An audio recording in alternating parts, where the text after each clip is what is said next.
Halo para jomblowan-jomblowati, jumpa lagi bareng review film. Kali ini kita bakal ngebahas film yang menceritakan sisi lain dari sebuah perang. Siapkan tisu yang banyak karena kamu pasti bakal termehek-mehek.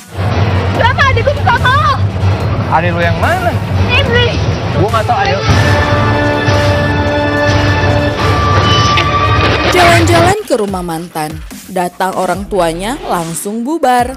Hai kamu yang lagi rebahan, yuk nonton Ayla the Doctor of War. Asik. Sebelum kita ke video berikutnya, jangan lupa like, comment, and subscribe channel ini ya. Karena subscribe itu gratis. Yuk, gak usah berlama-lama lagi. Ini dia alur cerita Ayla the Doctor of War. Asik, jom.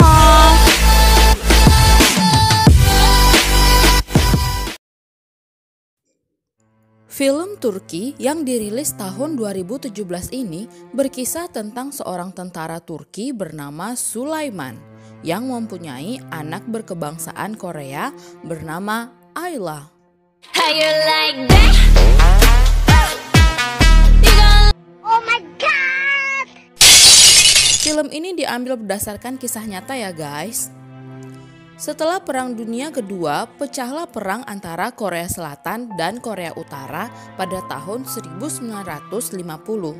Adegan ini dibuka dengan sebuah keluarga kecil yang bahagia di sebuah daerah di Korea Selatan. Namun, tak lama kemudian terjadi serangan yang memporak-porandakan desa tersebut. Sang ibu membawa anaknya untuk bersembunyi di tempat lain. Namun, seluruh orang di tempat itu dibunuh oleh tentara Korea Utara. Turki menjadi pasukan perdamaian di bawah naungan PBB.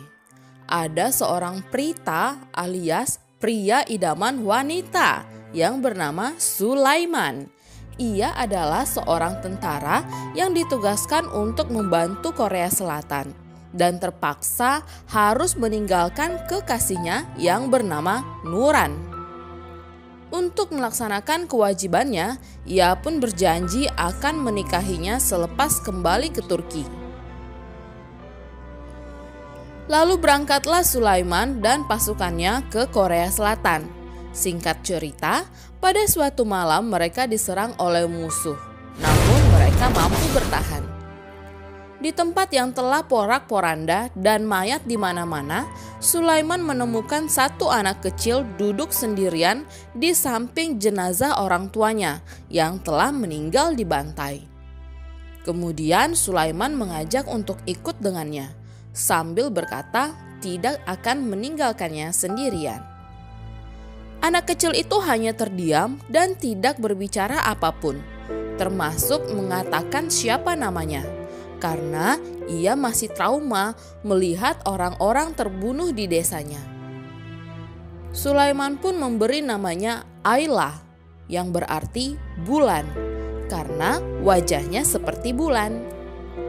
Ayla tidak ingin lepas dari Sulaiman. Kemanapun Sulaiman pergi, ia selalu ikut. Sulaiman pun mengurus dan menyayangi Ayla layaknya seperti anak kandungnya sendiri.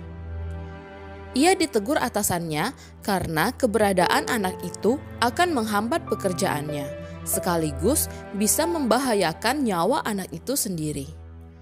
Namun, ia mendapat dukungan dari teman-teman tentaranya. Sulaiman mengajari Ayla bahasa Turki. Setelah sekian lama, Ayla pun mulai berbicara dan juga berinteraksi dengan tentara lainnya. Duh, jadi pengen mewek nih. Sampai saatnya tiba, Sulaiman dan kawan-kawannya sudah habis masa tugas dan harus kembali ke Turki.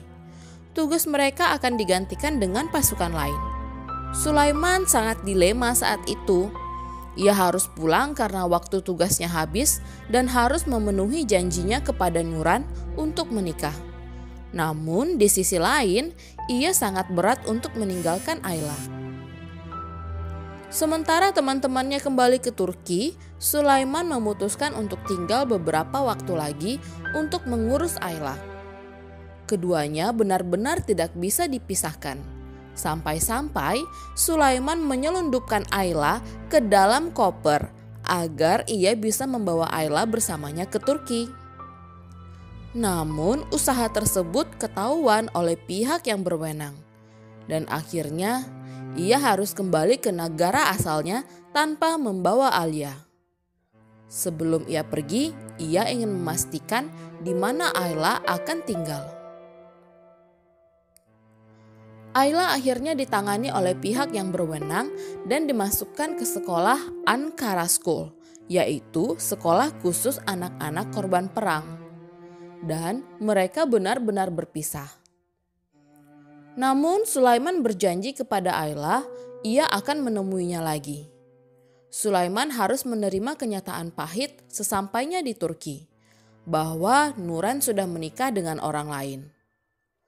Untuk melupakan kesedihan dan melanjutkan hidupnya, ia memutuskan menikah dengan gadis pilihan ayahnya yang bernama Nimet dan pindah ke kota lain.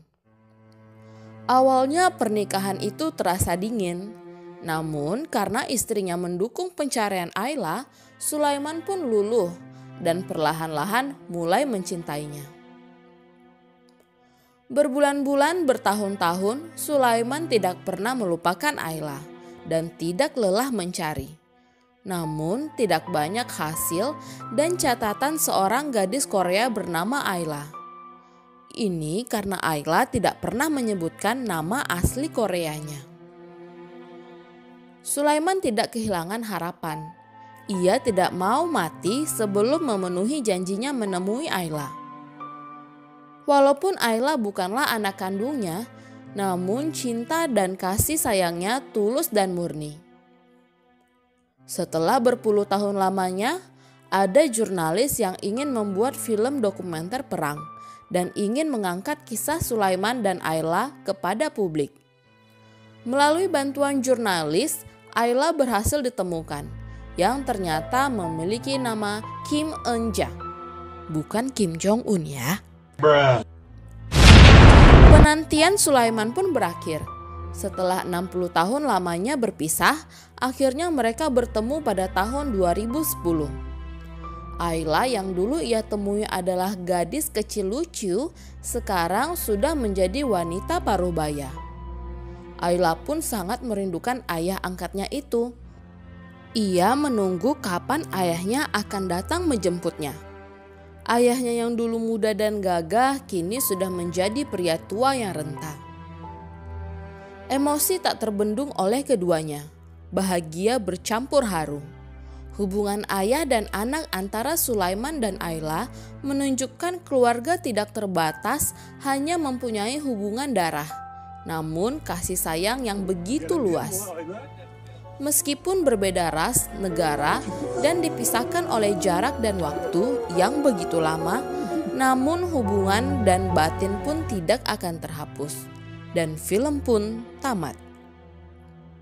Setelah pertemuan itu, Sulaiman dan Ayla selalu menjalin komunikasi. Hingga pada tahun 2017, di usia ke-91 tahun, tidak lama setelah rilis film The Doctor of War yang mengisahkan tentang dirinya, Sulaiman pun tutup usia. Terima kasih guys udah menonton video ini dari awal hingga akhir. Jangan lupa untuk like, comment, and subscribe channel ini dan nantikan video-video selanjutnya. Asik-asik, ciao!